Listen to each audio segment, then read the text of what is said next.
مولانا ضیاء الرحمن فاروقی شہید رحمۃ اللہ علیہ، ایک نام، ایک مشن، ایک قربانی۔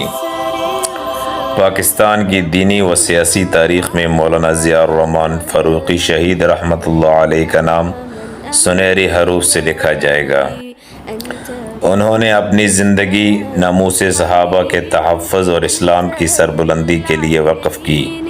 ان کی آواز لاکھوں دلوں کو جھنجھوڑ دیتی تھی۔ آپ فرمایا کرتے تھے، ہم حق کی خاطر زندہ ہیں، اور اگر مر گئے تو یہ موت نہیں، شہادت ہوگی۔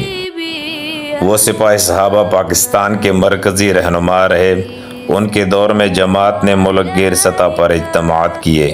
وہ نہ صرف ایک خطیب بلکہ سیاسی و دینی رہنما بھی تھے۔ آپ فرمایا کرتے تھے، اگر صحابہ کی عزت محفوظ نہ رہی تو امت کا ایمان کہاں محفوظ رہے گا۔ فیصل آباد، جنگ، لاہور اور اسلام آباد سمیت ہر جگہ ان کی تقریریں ایمان کو تازہ کر دیتی تھیں۔ وہ نوجوانوں کے لیے امید کا چراغ تھے۔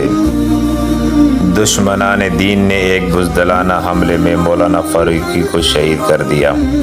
یوں انہوں نے اپنی جان قربان کر کے شہادت کا بلند مقام حاصل کیا۔